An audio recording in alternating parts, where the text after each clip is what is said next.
Welcome to the way we saw it on Tinos on the Cyclades islands. This is our second island of this trip. We came from Andros yesterday, and Tinos is all about its villages and the Church of the Virgin Mary Evangelistria of Tinos, which you will see behind me actually in the Hora of Tinos, just down there. You can see the boat coming in. But more on that at a later stage. Today we are going to visit the villages and we will show you the prettiest of them. And for that you definitely need mobility, so you should either rent a car or rent a scooter. We rented our car at Vidali's car rental just at arrival at the port from the ferry.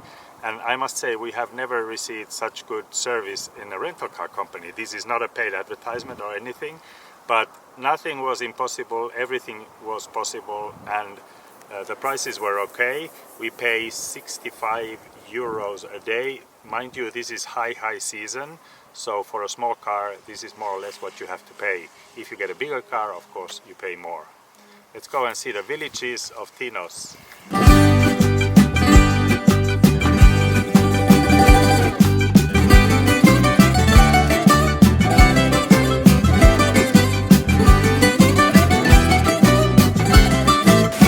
We are now starting the excursion with the two villages. It's called Diochoria, and we are sitting here actually on this lovely little square under the plantain trees, and there are a lot of restaurants and cafes, and you can just sit here and enjoy your ouzo or your coffee and let the time go by. In the evening there's even here supposed to be live music, Greek live music, so that would be really lovely to have some Greek food here with that music. But now, before we continue to explore the village, let's have a coffee first. So now we're having our coffee at Topeserino in two villages, and here it's better to have an espresso but cold because it's so hot, so it cools you down. And today we're also having orange pie, our favorite.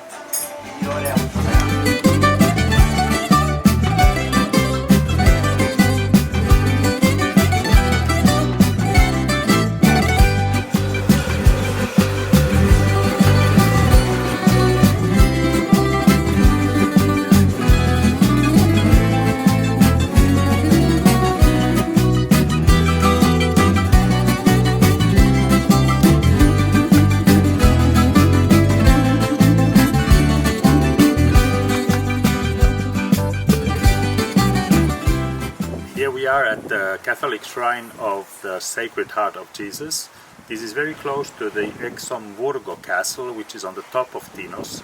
There is a cross on the very top, and people do hike there. And there are ruins of the old castle, where you can see actually the whole island of Tinos, all the way down to the Hora of Tinos.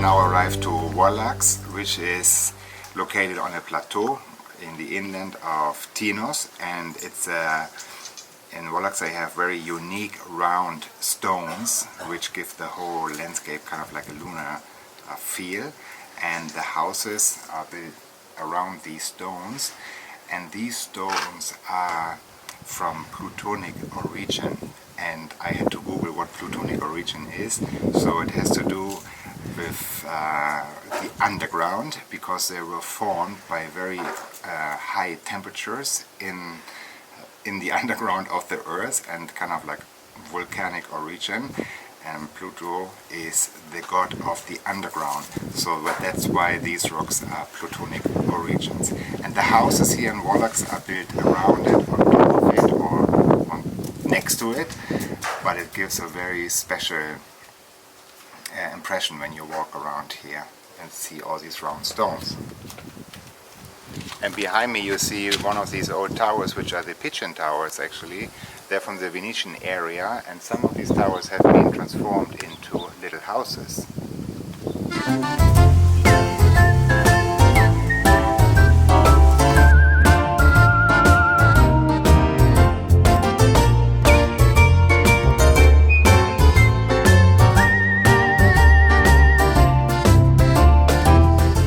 Scalados, that's the next village just a few minutes away from Wallachs, and you can only hear the wind. It's like super tranquil here, and or silent.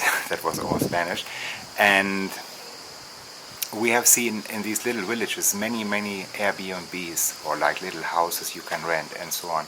So if you want, you have your total peace, be away from it all, one of these little villages might be also a solution for you to spend a week of holidays here.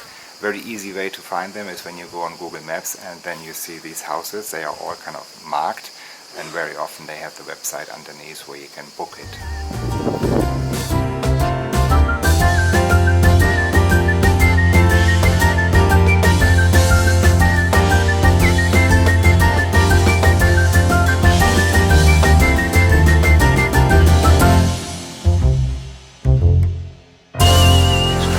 Now come to Komi, which is a very small and sleepy little village, and I was actually saying to Marty, what are we doing here? There's nothing to do.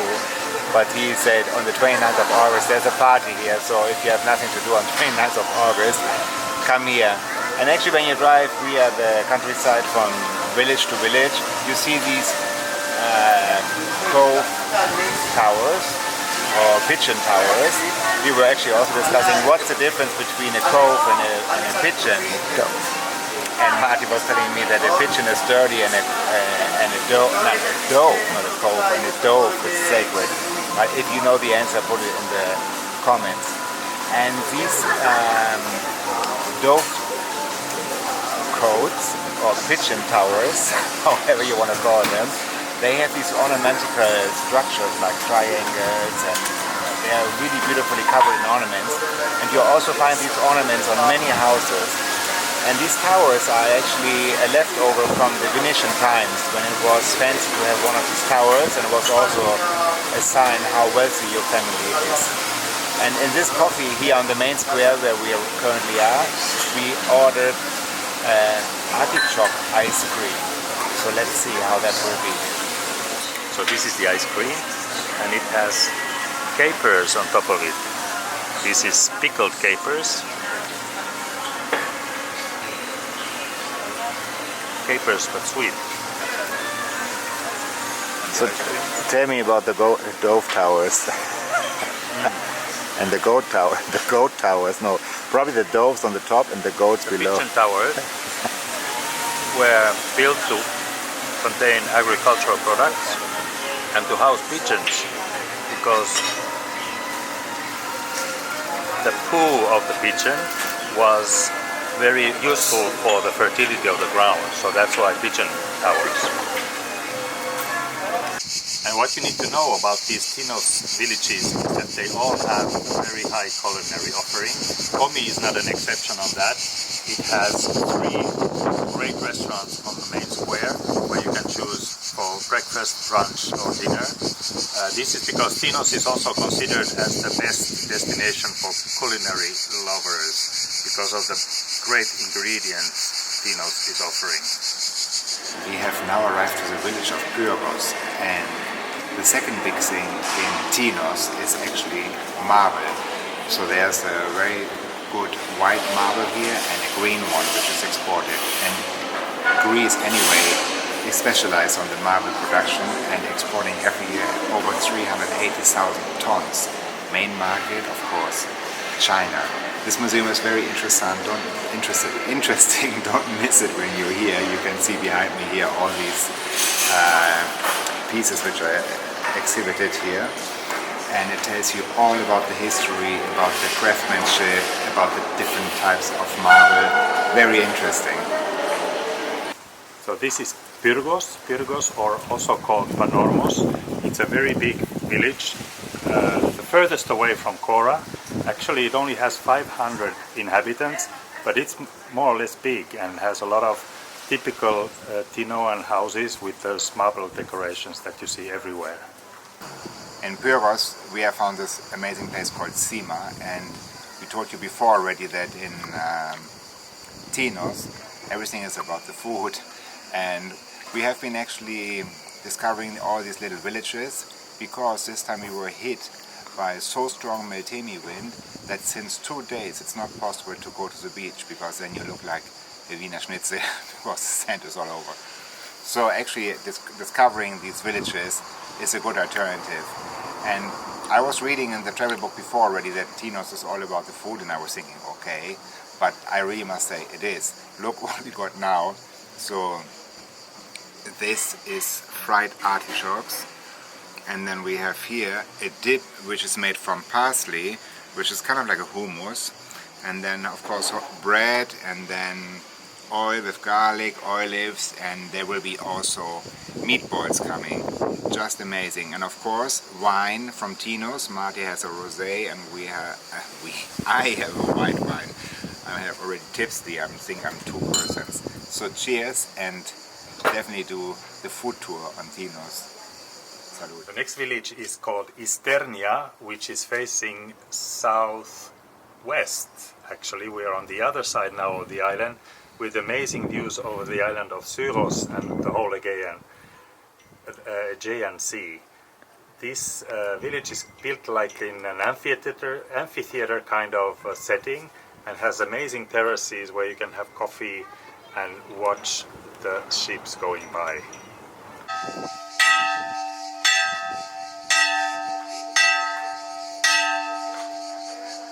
Last village on our village tour on Tinos is Cardiani, which is called the greenest village of Tinos because it has many sources of water. So you can see around me a lot of fig trees and all kinds of different trees, and olive trees also here. So this is a very spectacular setting. And here you can see one water source which is like a fountain, which is beautifully decorated with the marble behind. Now we have finished the visit to the beautiful village of Cardiani with all the fountains, all the green and the spectacular views. So don't miss it. We didn't find a really nice food offering, but maybe we just didn't see it.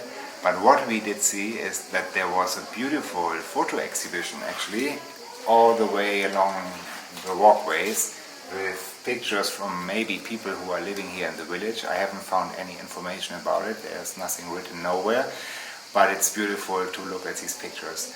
Now we're heading back home to our departamentito, to our apartment, rest, and then tomorrow we will go to the next highlight of Tinos Island.